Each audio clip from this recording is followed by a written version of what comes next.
os oradores agora de outras casas estarem participando com a gente, porque no início, quando nós fechamos a porta, todos vocês sabem, função do decreto municipal, nós apenas fizemos com nós da casa aqui, dirigentes, oradores aqui da casa. Mas agora nós já contamos aí com a presença de outros de fora, já teve aqui o Frijolo, já do Caminho da Luz, já teve o Clarencio, já do Encontro do Mestre, hoje nós estamos com o Elimar, e assim sucessivamente, né? A gente espera que os nossos irmãos continuem aceitando esse convite para essa gravação, que, como nós já falamos em outras oportunidades, é extremamente importante que a gente faça aqui dentro da casa, no horário da palestra, em respeito a esse público desencarnado que sempre vem aqui à nossa instituição. Então, na manhã de hoje, antes da gente passar a palavra para o Elimar, nós vamos ler uma página, como de costume, do livro Vinha de Luz, capítulo 27, Indicação de Pedro. Diz ele assim: Emmanuel, é óbvio, né? Aparte-se do mal e faça o bem. Busque a paz e siga Pedro, no primeiro livro de Pedro, capítulo 3, versículo 11. A indicação do grande apóstolo para que tenhamos dias felizes parece extremamente simples pelo reduzido número de palavras, mas revela um campo imenso de obrigações. Não é fácil apartar-se do mal, consubstanciado nos desvios inúmeros de nossa alma através de consecutivas reencarnações. E é muito difícil praticar o bem, dentro das nocivas paixões pessoais que nos empolgam a personalidade, cabendo-nos ainda reconhecer que, se nos conservarmos envolvidos na túnica pesada de nossos velhos caprichos, é impossível buscar a paz e segui-la. Cegaram-nos males numerosos, aos quais nos inclinamos nas sendas evolutivas, e acostumados ao exclusivismo e ao atrito inútil, no desperdício de energias sagradas, ignoramos como procurar a tranquilidade consoladora. Esta é a situação real da maioria dos encarnados e de grande parte dos desencarnados, que se acomodam aos círculos do homem, porque a morte física não soluciona problemas que condizem com o foro íntimo de cada um. A palavra de Pedro, desse modo, vale por desafio generoso. Nosso esforço deve convergir para a grande realização. Dilacera-se-nos o ideal ou fira-se-nos a alma, apartemo-nos do mal e pratiquemos o bem possível. Identifiquemos a verdadeira paz e sigamos. E tão logo alcancemos as primeiras expressões do sublime serviço, referente à própria edificação, lembremos-nos de que não basta evitar o mal, e sim nos afastarmos dele, semeando sempre o bem, e que não vale tão somente desejar a paz, mas buscá-la e segui-la com toda a persistência de nossa fé. Então a proposta de Pedro, como uma proposta espírita para todos nós, é que a gente busque a paz através do nosso crescimento intelecto, mas sobretudo do nosso crescimento moral, do nosso equilíbrio. Mas ele fala aqui com muita propriedade também, né? Não é fácil apartar-se do mal, até porque está arraigado em nós de encarnações para reencarnações. Então realmente fica muito difícil às vezes vencermos esses dramas íntimos. Eu me incluo dentro disso, de todas essas pessoas que ainda têm essas dificuldades e essas limitações, como espírito devedor, como espírito realmente ainda bastante inferior dentro desse quesito. Mas a gente não pode, como eu tenho dito sempre, desistir de procurar crescer, de procurar evoluir, de procurar nos tornarmos melhor. E é óbvio que tudo que a gente possa fazer ainda nessa encarnação, que façamos, mas sabemos que tem coisas ainda que nós não vamos conseguir nessa vida. Não desanimemos por isso, né? Continuemos a nossa luta. Bom, então vamos fazer a nossa prece inicial de agradecimento por mais essa manhã de domingo aqui na nossa casa, no horário da nossa palestra, agradecendo sobretudo a Deus, aquele que sem Ele nada seria possível, a Jesus, o amigo incondicional de nossas almas, a doutor Bezerra de Menezes, mentor da nossa instituição, e a nossa Mãe Maria Santíssima, Mãe de todos nós. Ave Maria, cheia de graças, o Senhor é convosco, bendita sois vós entre as mulheres, e bendito é o fruto do vosso ventre, nasceu Jesus. Santa Maria, Mãe de Jesus, rogai a Deus por nós, pecadores, agora e na hora do nosso desenlace. Pedimos aos amigos espirituais da casa, ao mentor do nosso irmão Elimar, que possa incluí-lo, para que ele nos traga o estudo da manhã de hoje, que seja, sobretudo, da nossa compreensão e do nosso proveito no nosso dia a dia. Que assim seja, graças a Deus. Fé raciocinada. Ele vai nos trazer, então, o tema A Fé Raciocinada. Mais uma vez, Elimar, muito obrigado pela presença. Que Deus te abençoe.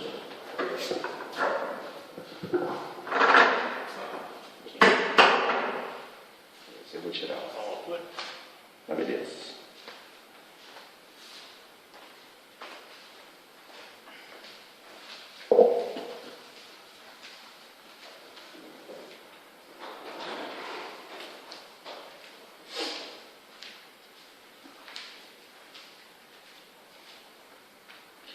Um bom dia a todos. Que a paz do Mestre Jesus nos envolva nesta manhã de maio, onde nos encontramos aí, recomendado pela Organização Mundial de Saúde, distanciados isoladamente, em prol das nossas saúdes físicas, apesar de sermos espíritos imortais, ainda estamos no corpinho, e aí nós precisamos tomar alguns cuidados. Eu gostaria de iniciar essa manhã, fazendo 2 agradecimentos.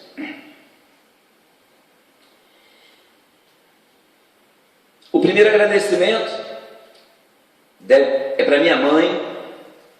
Hoje, esse mês é o mês da Maria, né? Mês das Mães, mas tem um propósito, né?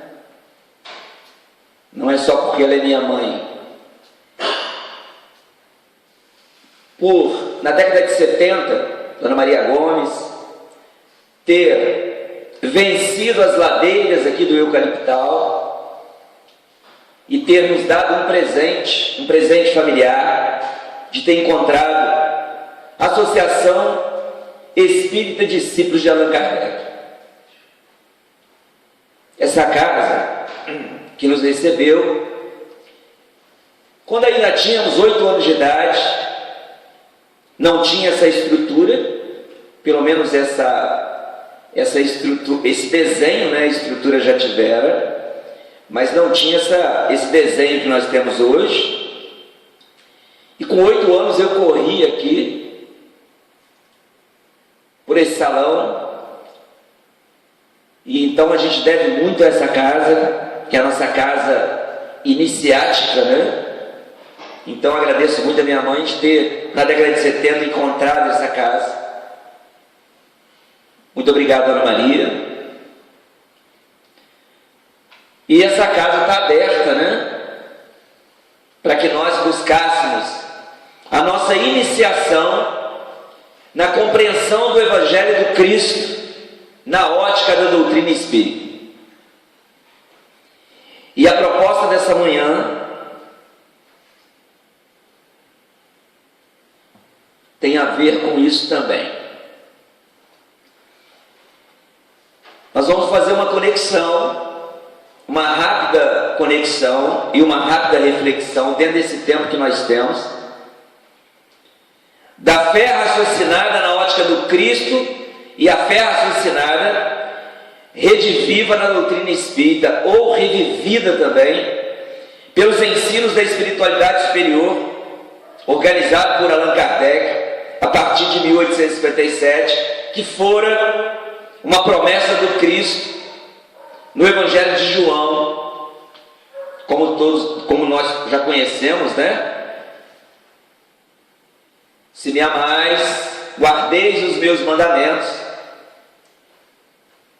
que eu rogarei ao Pai que envie outro Consolador.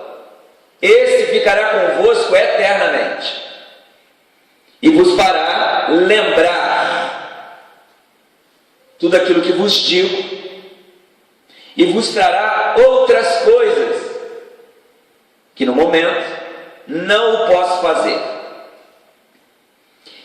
Esse trecho do Evangelho de João, ele é muito característico e diz muito para nós espíritas que labutamos aí nas fileiras da Seara Espírita, e a gente vai começar a lembrar um desses momentos do Evangelho, para que nós possamos fazer as conexões necessárias nesse momento. Segundo Amélia Rodrigues,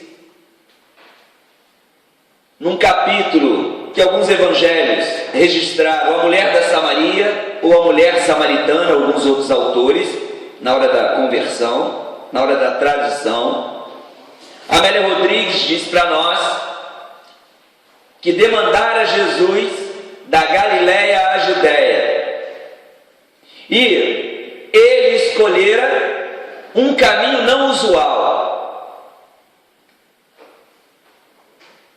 o caminho não tradicional.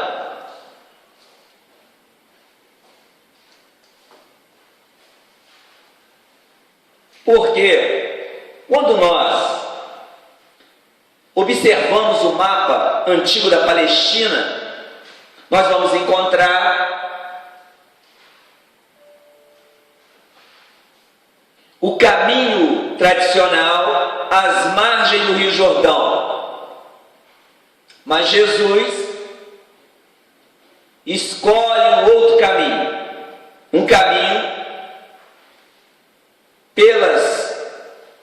pela Samaria, que segundo Amélia Rodrigues era um caminho escarposo, um caminho mais difícil. E chegando às cercanias da cidade de Siquém, mais tarde Sicar, ele descansa próximo ao poço de Jacó. Permanece ali no poço e os discípulos sobem as estradas escarposas da cidade de Siquém em busca de víveres, em busca de comida. Jesus ali permanece porque ele havia marcado um encontro pela mesma estrada que sobe os discípulos, desce uma mulher, cântaro às costas, em direção ao poço.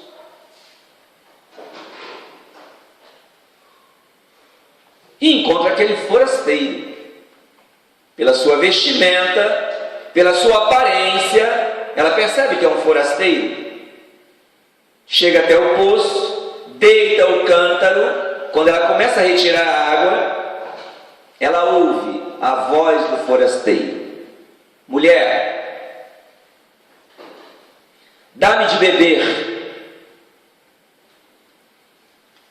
Segundo Amélia Rodrigues, muitas coisas passam pelo pensamento daquela mulher. Não saberia aquele forasteiro os costumes mais comezinhos da Palestina? Que um homem não pode se dirigir a uma mulher na via pública, seja ele seu pai, seu irmão, seu marido? E ela pergunta para ele então, depois de uns instantes de reflexão íntima, ela pergunta para ele: quem és tu que me dirige a palavra? Não sabe os costumes dessa região? E Jesus diz para ela: se tu conhecesses o dom de Deus e soubesse quem te diz, quem te fala, tu lhe pedirias e lhe daria água.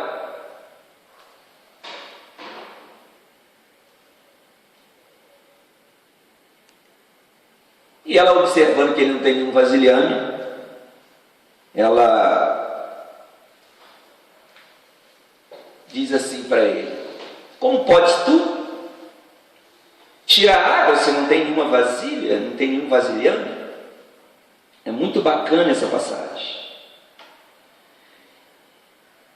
E aí, ele diz para ela continua dizendo o seguinte: que água que ele teria para dá-la? Se daquele poço oferecido pelo pai Jacó, beberam os seus animais e beberam os seus ancestrais, ele diz assim para ela: aí como podes tu, né, querer me dar água? Que água? Se é dessa água que nós nos fartamos. E aí Jesus diz para ela: quando ela bebe daquela água, se tu bebes dessa água, continuarás a ter sede, mas a água que eu trago, se tomar dela, nunca mais terá sede. Quando nós tivermos oportunidade, seja pela escrita de Amélia Rodrigues, seja pela escrita de Humberto de Campos, seja pela escrita de Joana de Anjos, ou de qualquer outro estudante do Evangelho, dei uma lida com carinho nesses capítulos, essa conversa. Hoje, no tempo que nós estamos aqui, nós não vamos conseguir, até porque não é a proposta só desse momento do Evangelho, mas nós não conseguiríamos aqui, em 1 hora, tirar tanto ensinamento de uma única conversa. Uma única conversa. Nós vamos tirar um ensinamento, uma proposta de Jesus, para nós contextualizarmos nos dias atuais, dentro do diálogo dele com a mulher da Samaria. E ela se interessa por uma água que ela não voltaria no poço de Jacó, vir lá da cidade de Siquém, a 600 metros de altitude, buscar água aqui no poço de Jacó. Ela se interessou. Como é que eu faço para ter essa água, que eu não precise mais vir ao poço de Jacó? Amélia Rodrigues, nessa parte, eu vou ler com fidelidade a esse espírito. Ela diz assim: penetrara a mulher o sentido das palavras do Rabi, desejava libertar-se da exaustiva tarefa, ou buscava mais clareza no ensino? Nós já podemos responder, né? Jesus, percebendo que ela não entendera o ensinamento, que ele não falara de uma água H2O, não é aquela água ali que ele teria para ela, era uma outra água. Ele diz assim para ela: vá lá e busca o teu marido. Ela se assusta com aquele forasteiro, com aquele cidadão que não era da Samaria, da região da Samaria, pela sua vestimenta, pela sua aparência. E ela diz assim: não tenho marido. E Jesus: disseste bem, não tenho marido, pois que 5 maridos tiveste, e o que agora tens não é teu marido. Isso disseste em verdade. E aí ela percebe como era da cultura da Palestina todos aqueles indivíduos, todos aqueles cidadãos que tinham o poder da adivinhação, e ele não a conhecera. Ela diz: Senhor, tu és um profeta. Muito bacana isso, porque naquele momento ela entra num conflito ético religioso. Porque 907 anos antes do Cristo, um sacerdote de Sião edifica um templo no Monte Garizim, na Samaria, rivalizando, pelo menos na ótica daquele povo, na cultura daquele povo, segundo Kardec, lá na introdução do Evangelho, quando ele fala das notícias históricas, rivalizando com o templo de Jerusalém. Então, naquele momento ali que ela percebe que o Cristo era um profeta, porque ele adivinha coisas da sua vida íntima, da sua vivência, ela começa a se perguntar, e olha para ele e diz assim: tu dizes que a salvação vem dos judeus? Nós adoramos a Deus aqui na Samaria. E aí Jesus lança para ela, como nós dissemos no começo, e como a Amélia Rodrigues retrata, aquele encontro foi um encontro marcado por Jesus. Ele marcou aquele encontro. Na ótica espírita, é muito fácil de nós entendermos isso, porque ele é que tem o planejamento. O planejamento, a estratégia é do governador do planeta Terra. Então ele marca esse encontro.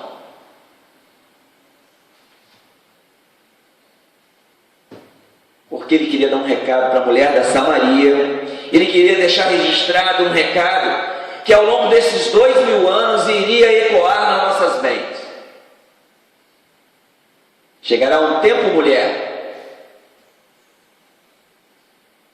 que Deus Não será adorado aqui no Monte Garizim, na Samaria, nem lá no Templo de Jerusalém. Deus será adorado em espírito e verdade, tal qual Ele é. E é aqui que a gente gostaria de começar algumas reflexões sobre a maneira que nós adoramos a Deus. Essa semana eu tive o prazer de ver uma postagem de uma amiga minha, protestante, de uma corrente protestante, e a postagem no Facebook era assim: fazendo os nossos irmãos da igreja protestante pensar com ela que a igreja, nesse momento de distanciamento social e de isolamento social, não era o templo de pedra. Se ela estiver ouvindo, talvez essa nossa irmã já tenha internalizado a proposta real de Jesus. Mesmo estando numa corrente protestante, talvez tenha entendido mais do que parte de nós que labutamos no movimento espírita. E aí nós fizemos aqui uma pergunta para nós: onde o melhor templo para adorar a Deus, diante dessa proposta de Jesus para a mulher da Samaria? Onde o melhor templo?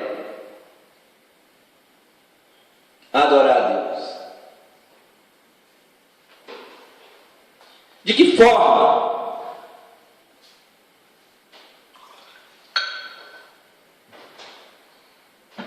De que forma que nós adoramos a Deus? Nós estamos no século 21, ano de 2020. Como a nossa proposta é uma proposta de linguagem dos princípios espíritas, eu acredito que eu esteja falando para os espíritas, né? E nós precisamos nos perguntar se nós, como foi no decorrer dos milênios, adoramos a Deus só nos templos de pedra, só nos templos espíritas. É uma pergunta para que cada um responda. Mas Allan Kardec, na terceira parte do Livro dos Espíritos, Leis Morais, na lei de adoração, tem uma pergunta conectada com a proposta de Jesus com a mulher da Samaria, que faz aqui uma perfeita conexão com a mensagem de Jesus e a revivência dele através da doutrina espírita. Kardec pergunta assim: tem Deus preferência pelos que o adoram desta ou daquela maneira? E aí os espíritos respondem para Kardec: Deus prefere que os que o adoram do fundo do coração, com sinceridade, fazendo bem e evitando o mal. Aos que julgam honrá-lo com cerimônias que os não tornam melhores para com os seus semelhantes. Então ele prefere os que o adoram do fundo do coração do que aqueles que têm um relacionamento. Nós temos dito isso num tema que nós estamos trabalhando, que nós trabalhamos, e vamos repetir aqui. Como tem sido o nosso relacionamento com Deus? Formal? Formalista? Porque nós podemos estar discutindo isso no movimento espírita agora, dizendo assim: não, nós não temos formalidades no movimento espírita. Nós podemos.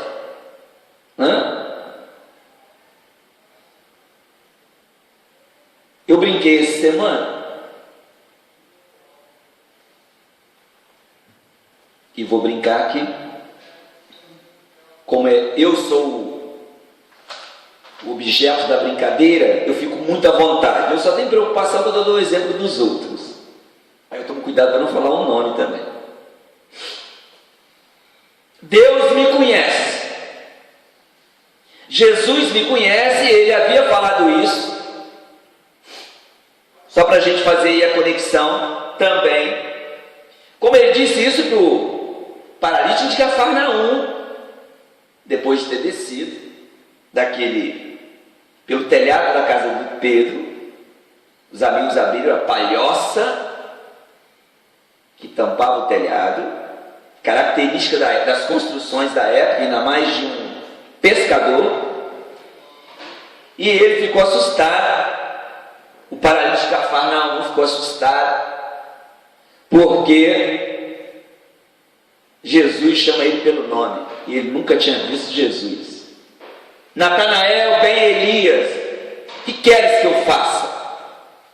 O Natanael ficou tão atordoado que ele não falou de imediato. Ele ficou pensando, de onde que ele me conhece? Eu nunca vi esse sujeito.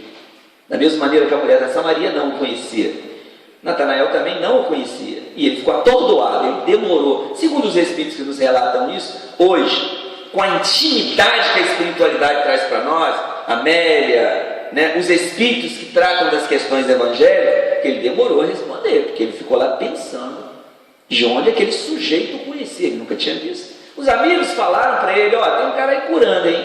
Já curou um monte de gente, eu quero ir lá, eu não ando. E aí, a Amélia diz assim para nós, sobre esse episódio. Desculpa. O próprio Cristo responde, na escrita da Amélia, responde para o Natanael: das ovelhas confiadas pelo Pai, eu conheço todas, nominalmente. Então, Jesus me conhece, toda a minha trajetória, desde sempre, de coisas que eu não vou lembrar nem estando no plano dos Espíritos, né? Pela nossa incapacidade mental até fora do corpo físico. Isso é muito claro para nós no capítulo 14 de A Gênesis, quando trata dos fluidos e trata do perispírito. Mas Jesus me conhece.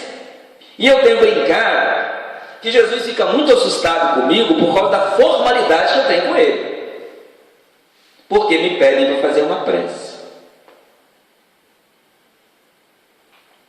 E as pessoas que convivem comigo, como está o Felipe aqui e o Robinho na minha frente, eles sabem o meu tom de voz. Eles me conhecem. Quando eu converso com o Felipe, eu falo com o Felipe com o meu tom de voz, mas quando eu falo com Jesus, eu mudo a voz. Só que Jesus me conhece muito mais do que o Felipe. Pode ser, não é uma certeza, que o Felipe me conheça dessa existência.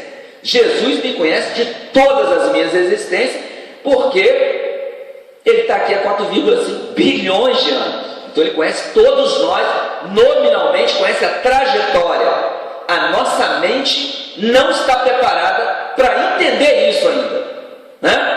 Nós não estamos preparados, nós falamos isso. É muito engraçado, né? O movimento espírita é muito engraçado. Nós falamos coisas que nós não compreendemos ainda. Como você vai compreender um espírito que há 4,5 bilhões de anos participou de toda a trajetória de construção física e depois o aparecimento do homem, e acompanhou toda a minha trajetória até eu desenvolver o aparelho fonador para estar te falando? Demorou quantos milhões de anos? E ele me conhece. O Felipe talvez não. Talvez por necessidade, eu e Felipe estamos aqui nesse momento se conhecendo, nesse episódio de experiência. Olha que bacana isso. E eu, quando vou conversar com ele, eu falo: Senhor! Por que eu mudo a voz? Alguém poderia dizer, e nós estamos falando de fé raciocinada, hein? Alguém poderia dizer, apressadamente, numa avaliação muito apressada, que é próprio nosso, é bem próprio do movimento espírita, hein? Pode ser o mentor do Elimar. Pode. Não descartamos essa possibilidade. Mas todas as vezes que eu faço prece, eu mudo a minha voz, o meu mentor vem fazer prece no meu lugar. tem um problema aí, ético. Tem um problema ético. Eu não sei fazer prece.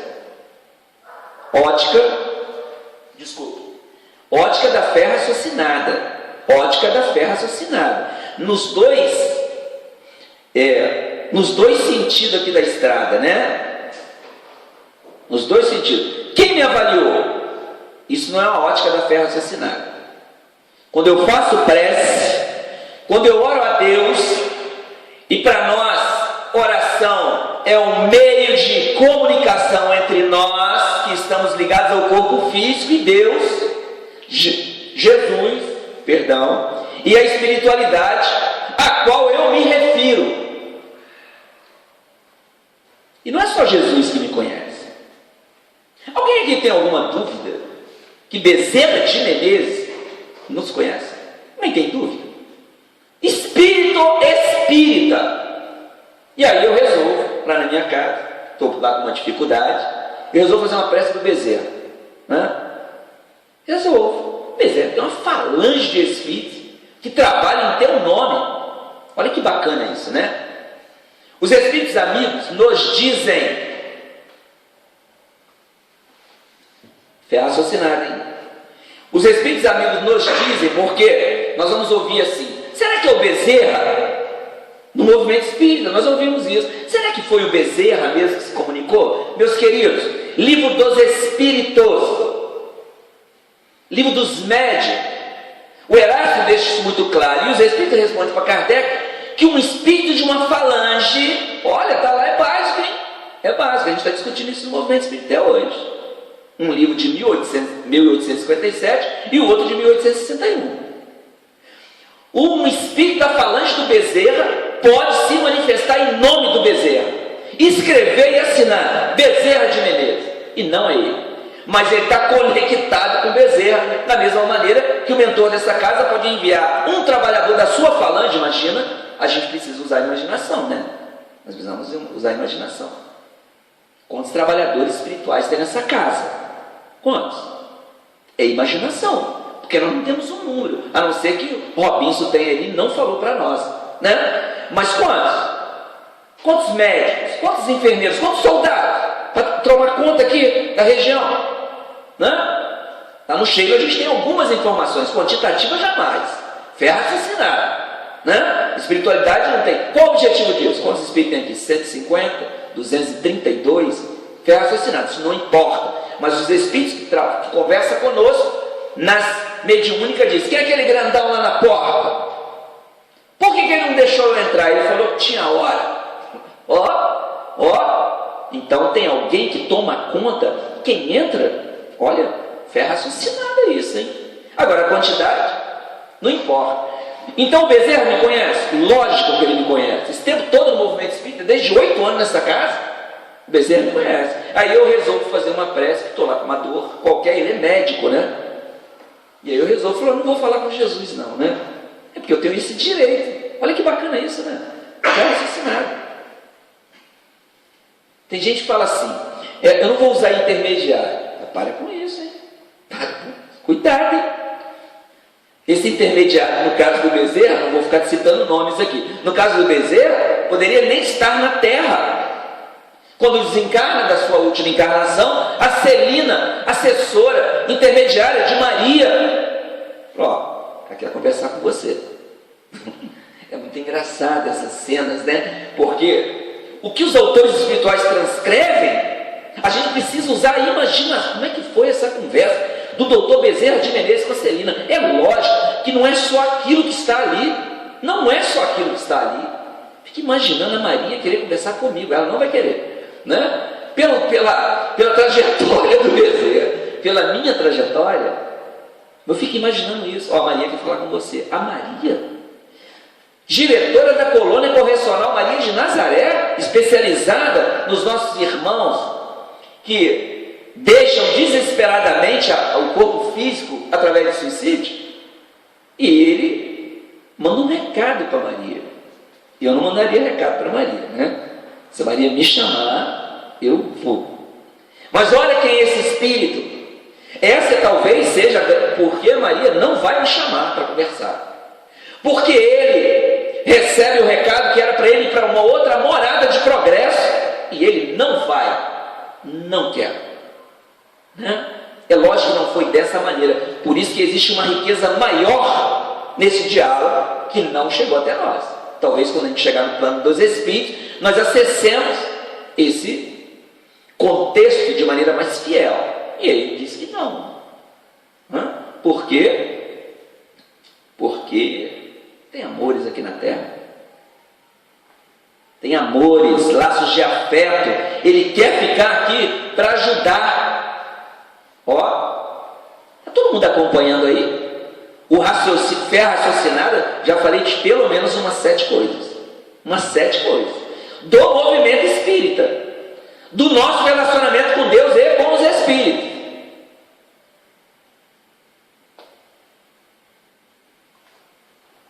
E no auge da minha angústia, eu peço para Bezerra de Menezes. Gente, isso é só um exercício. Mas é lógico que eu peço. E aí eu mudo a minha voz. Meu querido Bezerra de Menezes. E começo a fazer uma palestra para o Bezerra de Menezes, em vez de oração, que está muito bem caracterizada lá no capítulo 27 do Evangelho. Olha como está caracterizada lá no capítulo 27. Qualidade da prece. Tem prece então que não tem qualidade? Não entendi, Kardec. Essa eu não entendi. Como é que ele coloca um subtítulo? Qualidade da prece. Quando eu faço uma voz tremidinha para falar com um espírito que conhece toda a minha trajetória, e eu tento me apresentar para ele de uma outra maneira, da mesma maneira que eu faço aqui na Terra, né? Da mesma maneira que nós fazemos aqui na Terra. E aí eu vou lançar a pergunta e ela vai ficar no ar, eu não vou responder. Nós nos apresentamos em todos os lugares da mesma maneira aqui na Terra? Vou deixar no ar. Eu sou no templo espírita, eu sou o mesmo Elimar lá do ambiente de trabalho, nas minhas relações comerciais, eu sou daqui de dentro de casa, ou daqui do templo espírita. É lógico que Elimar aqui é um personagem, é para todo mundo pensar, hein? Eu sou o mesmo Elimar do templo espírita, o mesmo lá de dentro da casa, lá de dentro de casa. Como é que é o meu relacionamento com a minha mulher? Como é que é o meu relacionamento com a minha filha? Quando eu falo com a Lara, eu tremo a voz? Como é que é isso, gente?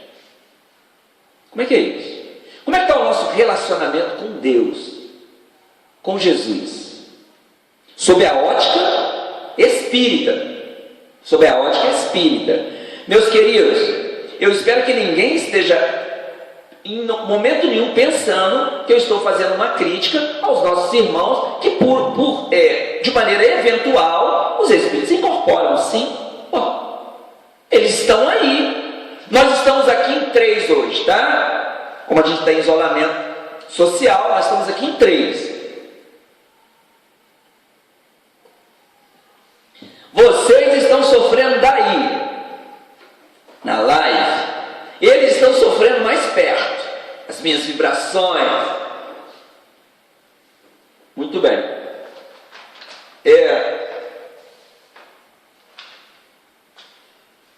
E a gente vem se perguntando isso. Sabe aquela proposta lá do Santo Agostinho, 919A? Existe uma frase ali que talvez nós não tenhamos entendido, né? Ele diz para nós, para multiplicar aquelas perguntas. Não são só aquelas perguntas, olha, são 2 páginas, hein? São 2 páginas.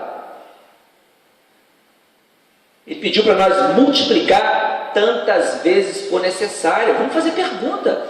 Olha quantas perguntas eu fiz aqui hoje que não está na 919A. E nós temos que responder nesse relacionamento aqui com Deus.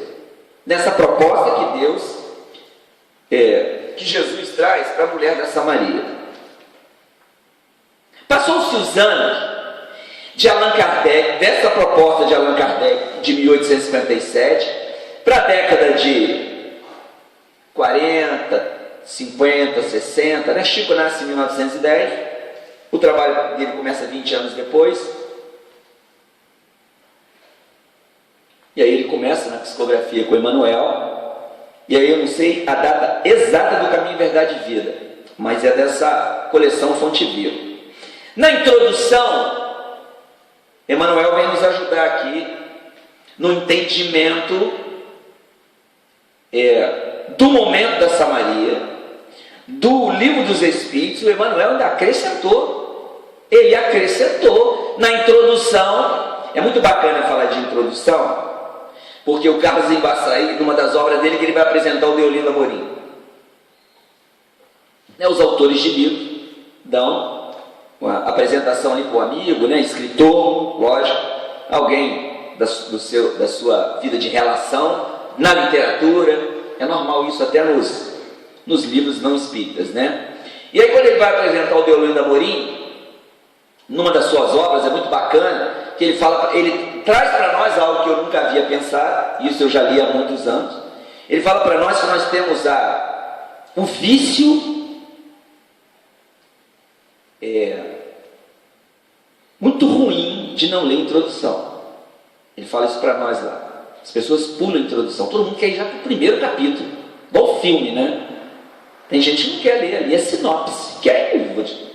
A introdução é a sinopse do livro, para você ver o que você vai encontrar lá. O autor está te falando, você vai encontrar lá isso aqui. E aí o Carlos Embaçaí fala isso. Aí quando a gente pega o Caminho, Verdade e Vida, quem pulou a apresentação do Emmanuel, que ele deu o título Interpretação dos Textos Sagrados,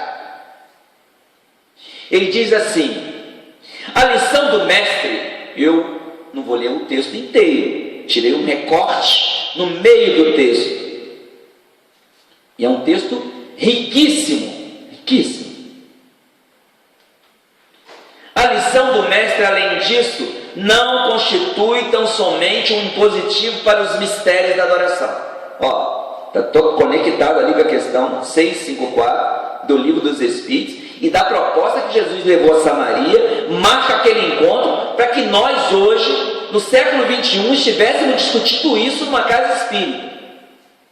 Jesus sabia do transcurso dessa mensagem até aqui. E olha o que o Emmanuel está falando. O Evangelho não se reduz a breviário para o genuflexório. Não é para nós ficarmos o tempo todo. Ele não se reduz a isso, ficar o tempo todo ajoelhado. Isso aqui é um campo de luta, é a terra, provas e expiações. Ontem o nosso irmão João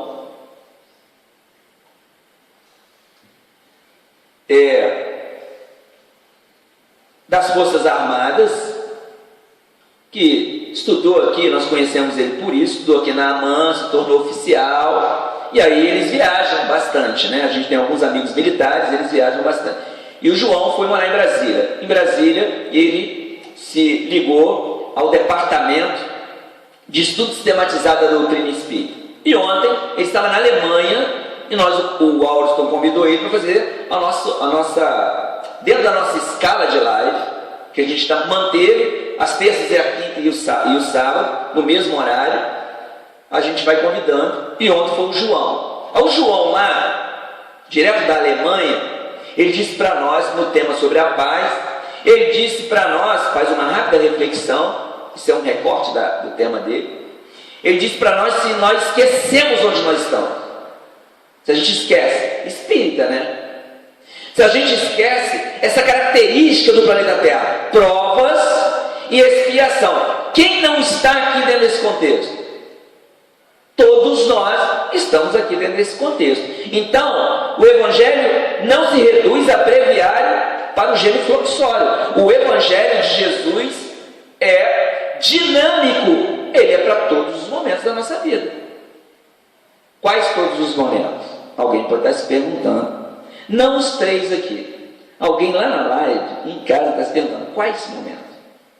Porque o Emmanuel fala que o Evangelho não se reduz para o genuflexório. Ele é para todos os momentos da vida. Quais todos os momentos da vida? Vou dar um exemplo prático daqui a pouco. Aí ele continua, é roteiro imprescindível para legislação e administração. Roteiro imprescindível para legislação e administração. Nossos irmãos hoje, Joana de Anjos já falou sobre isso, Deodoro da Fonseca já falou sobre isso, ambos na psicografia de Divaldo Pereira Franco. Então eu vou só citar, não faz parte aqui do nosso contexto hoje, o exemplo faz parte, entrar na página de jeito nenhum, por causa do nosso tempo. Por causa desse item que o Emmanuel falou aqui, ó, vou repetir. O Evangelho é roteiro imprescindível para legislação. Ele está falando de direito humano, tá? Por favor. E administração. Qual a administração? Administração da terra, que nos compete aos encarnados. A Joana, através de Divaldo, traz uma página que está num dos reformadores, não vou lembrar ano não, mas está lá no Google, porque eu já tirei de lá, já imprimi e já corrigi. Descalabros morais, para vocês anotarem aí e depois buscar. Ela está falando deste momento, que não é desse ano, que é de 10 anos atrás, mas quando vocês pegarem a página, ela está falando desse momento, porque ela chega a usar o desvio de verba pública. Eu estou falando literalmente o que ela falou, por favor, é um recorte. Literalmente ela fala desvio de verba pública aos paraísos fiscais. Literal que eu estou falando, não é o Elimar que inventou porque ele leu no jornal ontem, não. Literal. Muito bem. E a outra página é do espírito que não é mais Marechal, a gente chama ele de Marechal Deodoro, o Deodoro da Fonseca, numa página que chama Pátria Brasil. O contexto da página, com diferença de 10 anos aproximadamente, uma me parece que é de 2015 e a outra 2005 e a outra de 2016, se não me falha aqui a memória, mas a diferença é boa, a diferença de uma década, uma de 2000, exatamente. O Deodoro deu o título da página Pátria Brasil,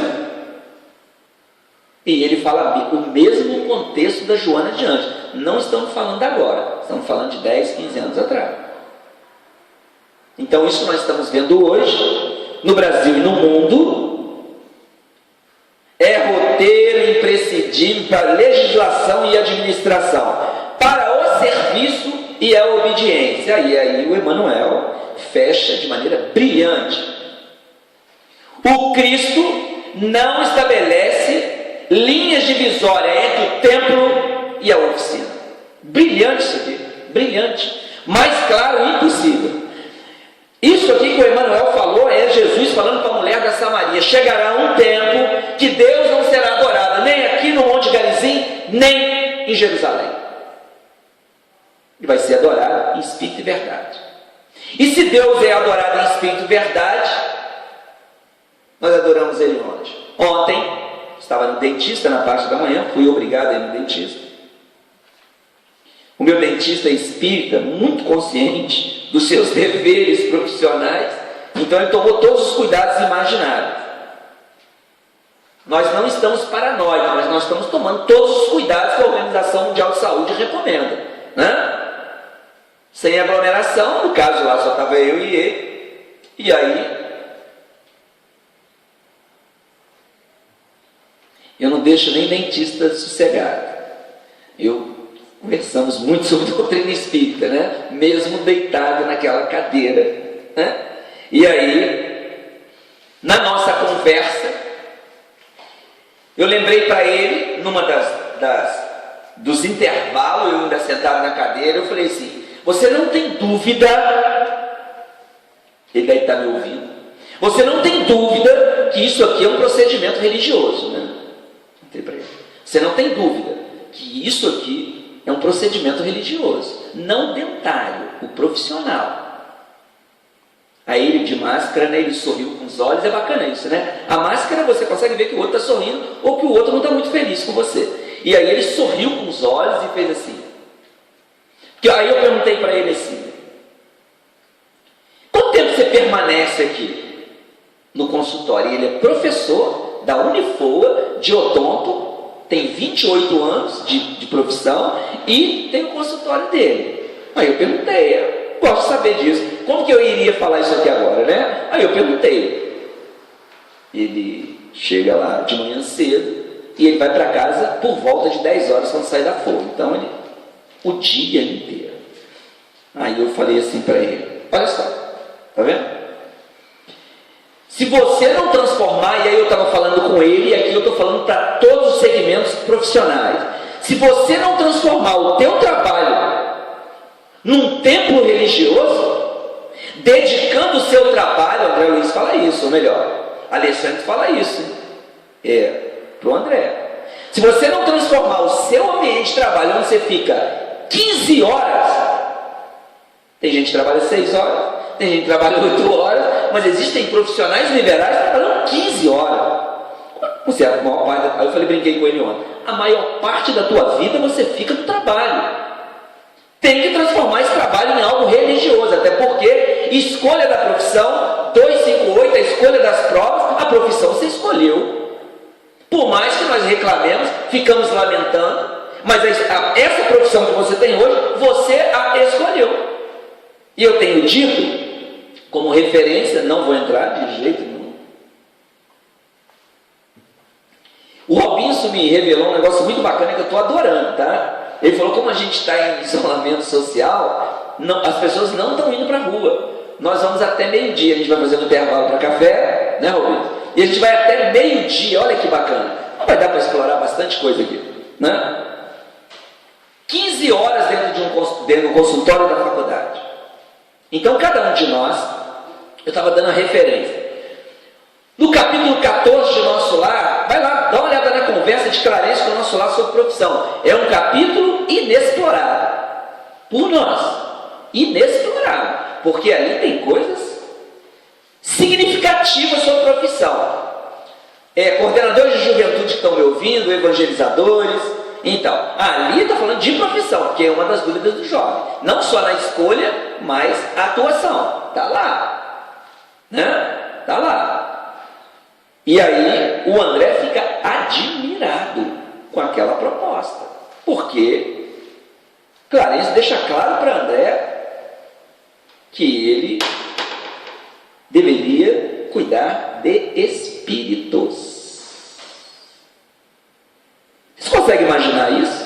Um médico católico que chega no plano dos espíritos e na conversa dele com o diretor da colônia, ele diz para ele, porque ele estava procurando um emprego, ele queria fazer aula. Então lembrar? O filme passa isso bacana, né? Todo mundo que viu o filme vai ver, mesmo os que não são espíritas e que não leram o livro ainda e estão nos ouvindo.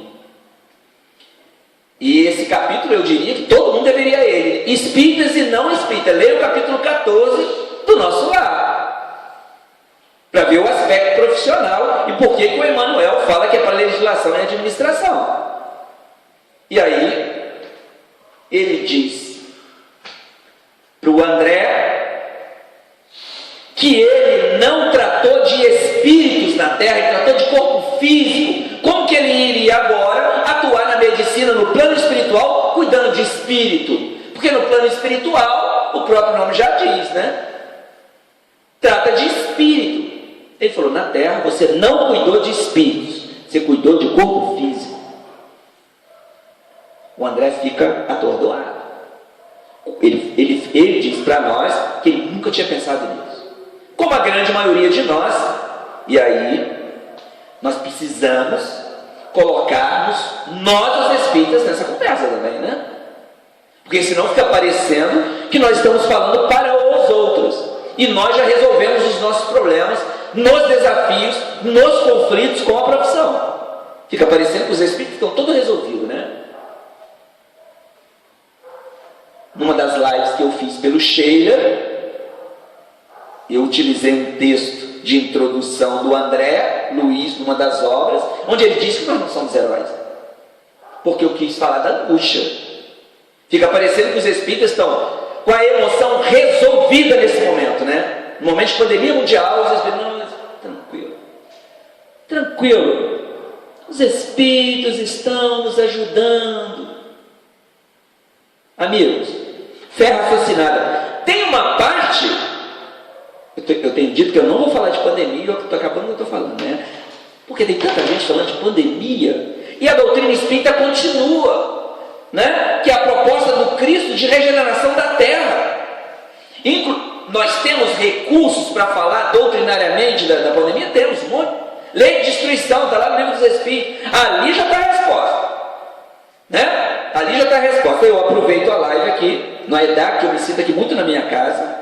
Com 8 anos eu estava aqui. Se os amigos que estão aqui presentes são poucos, eu falei que era 3, tem um quarto lá atrás. E eu não sei quando que eles chegaram. De repente eu tenho mais direito do que os 4 que estão aqui. Felipe chegou depois. Felipe, eu tenho mais direito dessa casa do que o Felipe. Então eu fico muito à vontade quando eu falo aqui. Cheguei com 8 anos, o Felipe estava no plano dos Espíritos, se preparando, estudando, né? Para vir aqui, estar aqui conosco hoje. Bacana isso, né? Então nós precisamos também estar olhando para dentro de nós nesse momento, né? E não nos colocar como falsos heróis nesse momento. Como é que está trabalhando as emoções aí? Isso é fé raciocinada. Ah, os espíritos estão tomando conta da minha emoção. Não estão. Não estão. Joana de Ângeles. O controle das emoções é do espírito. Quando ela fala isso, não é do seu espírito mentor, não, meu querido. Quando ela fala de emoções, quem controla a minha emoção? Ah, fiquei com raiva. Porque o Felipe, vou usar o Felipe porque o Felipe está aqui na minha frente, tá? Bem distante, por sinal. Eu fiquei com raiva porque o Felipe me irritou, não. Joana de Ângeles, o controle das emoções é do espírito. Então, neste momento, nós estamos no controle das nossas emoções, como em qualquer outro evento na Terra. Então, a doutrina espírita continua a mesma, sem nenhuma diferença. E alguns irmãos nós perguntam, mas os espíritos dizem alguma coisa sobre isso? Mas desde 1857, né? Tem 160 anos que eles falam da transição planetária e de um momento de dor. E de lá para cá, centenas de mensagens falando sobre isso. Nos livros do André, nos livros da Joana, no Filomeno de Miranda. Quantas vezes os espíritos citaram isso em páginas soltas que eu digo em jornais, né? Em jornais. Esse livro aqui organizado pelo Álvaro, que é a Sensuais.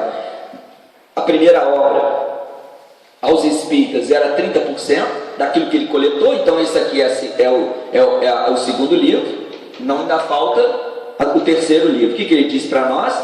Ele diz para nós, nessa obra, que é uma coletânea ele vem pesquisando há 30 anos, e aqui tem o que? Os espíritos falam sobre esse momento, não da pandemia, porque me perguntaram essa semana se os espíritos já falaram para nós.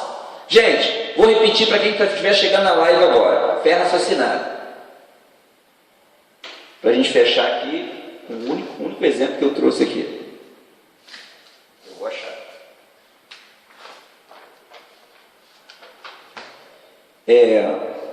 Nos perguntaram essa semana se os espíritos já se manifestaram para falar quando termina a pandemia, ou porque está acontecendo a pandemia. Isto compete às autoridades sanitárias, à OMS e os doutores e mestres de microbiologia, de infectologia. Isso não cabe a nós descobrir, não cabe, a não ser que você seja doutor em infectologia.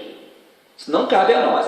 E aí eu tenho enviado, porque eu baixei da FEB do CERJ, organizei a página, está lá no documento, eu estou enviando para quem me pergunta por e-mail, a mensagem do Dr. Bezerra de Menezes.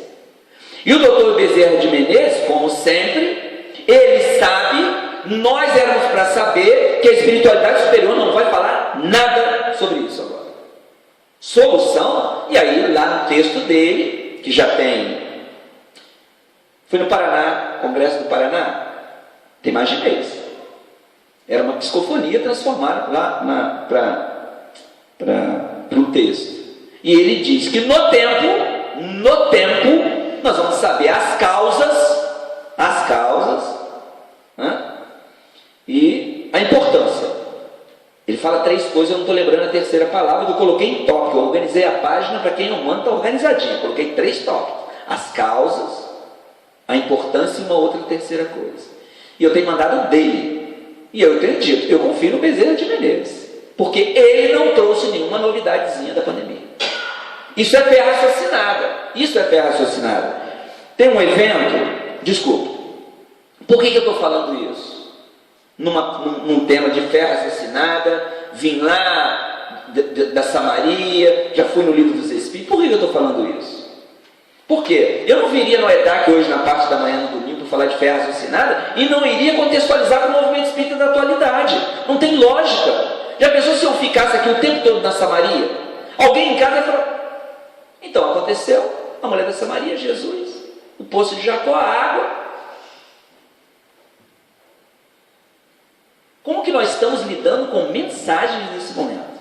Como que nós estamos lidando? Os espíritas. Eu recebi uma mensagem, que não foi agora, né? Então a gente aproveita esse momento, esse finalzinho nosso, para lembrar os nossos irmãos que estão nos ouvindo. Nós já temos uma mensagem do Bezerra de Menezes, basta, né? A espiritualidade não pode interferir nos missionários que Jesus mandou para a terra. Lembra ali que eu falei do meu dentista? Ele trouxe um compromisso na área religiosa, na área profissional, e todos nós trouxemos, e quando nós atuamos na nossa profissão, é com sentimento religioso, ou deveria ser com sentimento religioso. Porque isso vai, olha que bacana isso, né? Eu não tinha pensado nisso aqui agora, a espiritualidade me inspirando. Religião é religare. O que é que te liga a Deus? O templo também. Mas a minha profissão também me liga, porque na 258, escolha das provas, ele, você vai lá e vai cumprir uma tarefa profissional. Beleza, para quê? Crescimento. 132, 167 do Livro dos Espíritos. Progresso. Então a minha profissão vai me acender? Vai me acender. E vou deixar um pouco mais claro. Se eu vim aqui cumprir uma tarefa na seara espírita, e eu deixar de lado a minha profissão, eu não cumpri a minha tarefa. Porque alguém pode falar assim, nossa, o Elimar desencarnou, né? Vou me desencarnar, porque eu não quero desencarnar os que estão presentes. E alguém fala, nossa, o Elimar deve estar muito bem, né? Deve estar bem no plano espiritual. Outro equívoco do movimento espírita. O tempo todo eu estou usando a palavra movimento espírita de propósito, não é da doutrina espírita, esse equívoco aí. O Elimar desencarnou, deve estar muito bem, né? Cumpriu uma tarefa no movimento espírita. A minha tarefa na Terra não é só com o movimento espírita. A minha tarefa na Terra é com a minha família, a minha tarefa na Terra é com a minha profissão, e eu preciso transformar isso numa religião. Numa religião. Que é religare. A minha família me religa a Deus. Espíritos que assumiram o compromisso, que eu assumi o compromisso, de estreitar laços de afeto rompidos no passado. Isso é tão claro nos livros, tão claro, né? O próprio Nosso Lar, né? É tão claro. Vai lá, dá uma olhada no caso da Anacleta, que eu não vou entrar de jeito nenhum por causa da hora, eu estou terminando. Dá uma olhada no caso da Anacleta. Por que reencarna? A trabalhadora de Nosso Lar vai reencarnar para quê? Estreitar laços de afeto. Família é isso, né? Reajustes no campo da emoção. E quando nós ficamos em busca de mensagem nesse momento, não nos parece racional, não nos parece fé raciocinada, por mais que estejamos sentindo angústia, e eu diria um pouco mais. Nós já éramos para estar com essas respostas. Sem precisar de ocupar o tempo de um médium, sem ocupar o tempo dos espíritos, que eles têm um monte de coisa para fazer, né? Imagina a quantidade de desencarne nesse momento, o trabalho. A gente precisa usar a imaginação, minha gente, né? Transição planetária mostra para gente o Filomeno fala que na primeira lambida da onda 150 mil pessoas. Tem que lembrar essas coisas, porque esses livros passam no movimento espírita, eles viram moda num tempo, depois somem, né? Eu falei essa semana, cadê o tormento da obsessão? Parar de falar. Aquela coisa grave que o Eurípides traz para nós, parar de falar. E o tormento, o Transição Planetária é de um dia desde 2004. Olha o trabalho que dá para a espiritualidade. Nesse momento, os mentores, os nossos mentores, os trabalhadores dessa casa, estão envolvidos com o desencarne de milhares de pessoas no mundo. Falei com meus amigos sistematizados, sabe, quarta-feira, a Sheila deve estar rodando o planeta, ela não está dentro do Sheila, lá tem um monte de trabalhador, gente desencarnando, 93 mil pessoas só nos Estados Unidos, que parece que é o número maior de desencarne até agora. Os espíritos trabalham, né? Jesus não fala, o pai trabalha e eu também. Os espíritos trabalham. Para fechar, de verdade,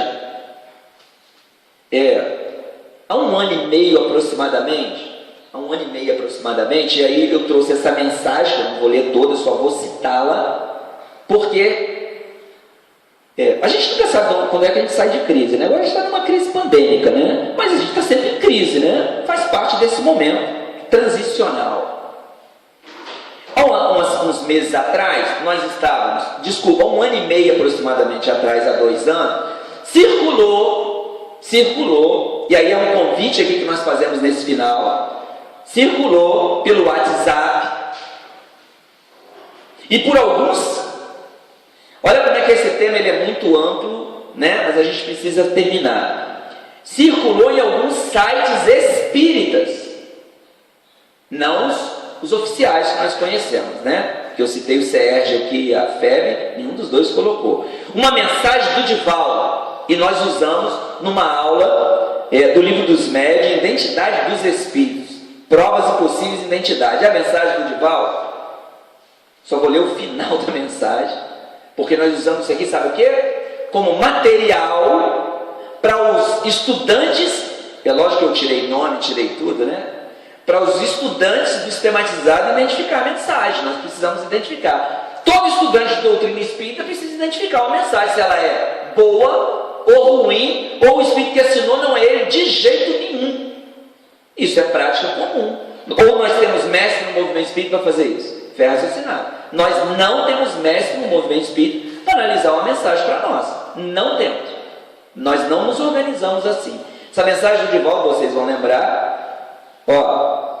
O Espírito começa falando assim, preocupado com a situação de desconsolo e tristeza que vive o povo brasileiro e os Espíritos Superiores enviaram instruções a todos os irmãos, participe do movimento espírita, no sentido de fazer de uma corrente composta de centro de luz em nosso país. No sentido de alterar o padrão vibratório mental do planeta. Isso aqui tem é lógico que nós mudamos o padrão vibratório de qualquer lugar que ele esteja. Aqui, o padrão vibratório aqui é o nosso, né? Muito bem. E aí ele marca a hora para a gente fazer isso. O Espírito marca a hora. E no final ele fala assim, o Divaldo, na mensagem, fala que o Divaldo falou isso. Estou preocupado essa semana que está chegando. Divaldo? Preocupado?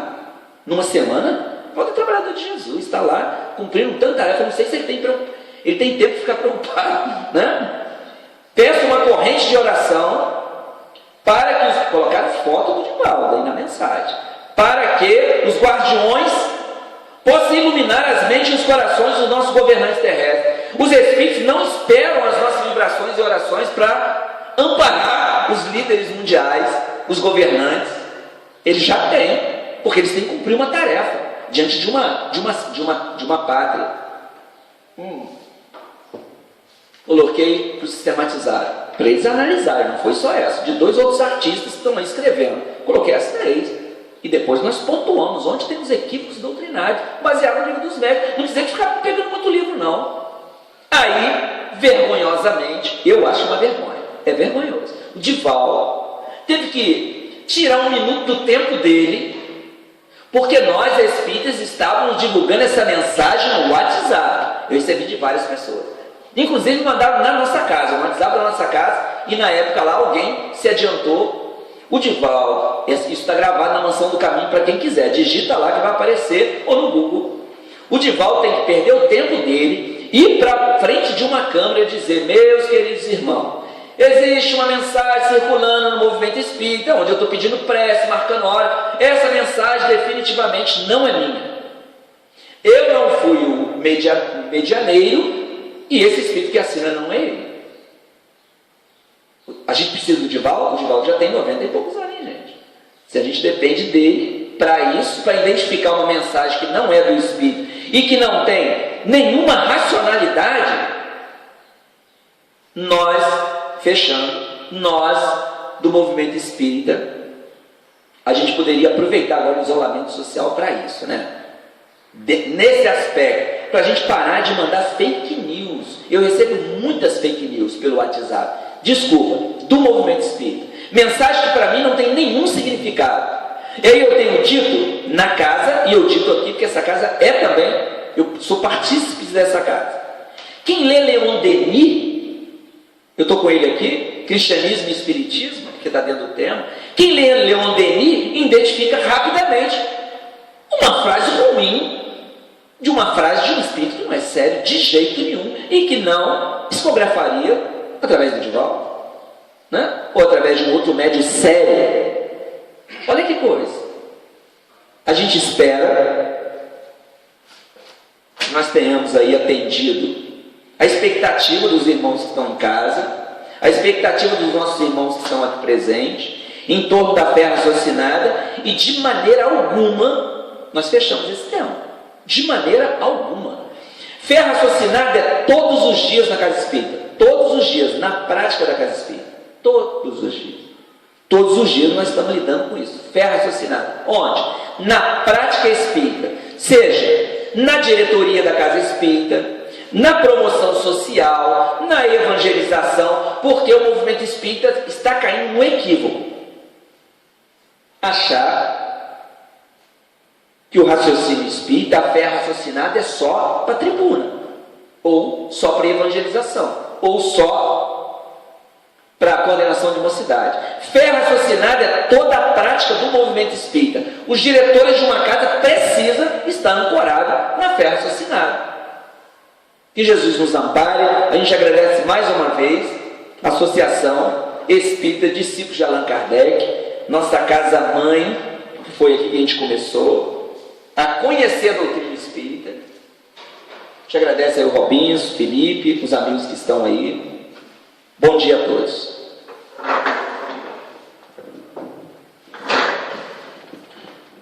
Nós que agradecemos a você, Neymar, por essa participação, né? Obrigado pelo estudo. Agradecemos a presença de todos os internautas aí que nos acompanharam até agora. A gente quer dar aí um feliz resto de domingo e apenas lembrando que realmente tem que ter muito cuidado com essas mensagens. Eu, quando recebo também, eu tenho cuidado de não passar para frente. Ou às vezes eu escrevo assim interessante. Sabe por quê? Porque eu aprendi com outro orador, toda vez que eu falo interessante, significa que eu não estou concordando muito com aquilo, não. Então eu boto lá interessante. Uma maneira educada, né? Uma maneira educada, né? Exato. Então não estou concordando muito com aquilo, não. Um amigo nosso, para finalizar mesmo, lá de Resende também, muito brincalhão, ele falou: Robinson, tantas mensagens estão chegando, que tal? Vamos acertar aí, eu recebo Paulo, você recebe Pedro. E aí nós ficamos de agendar também, né? Para poder receber desses nossos apóstolos aí. Ou seja, tem que ter muito cuidado. E o Elimar disse com muita propriedade. Bezerra já falou, através de Divaldo, basta. Então a gente quer encerrar esse domingo, extremamente agradecidos a Deus por essa oportunidade de aqui estarmos, levando mais uma gravação para todos vocês. Agradeço infinitamente ao Felipe, eu sempre tenho falado isso. Sem o Felipe não seria possível, desde aqueles primeiros dias lá de março, a gente fazer essas filmagens. Agradecer a presença aqui do Ricardo, da Angélica, a nossa tesoureira, e do Altamir, que é o nosso suporte. Está na escolha de provas do Felipe, não sei se você sabe. Está na escolha de provas do Felipe.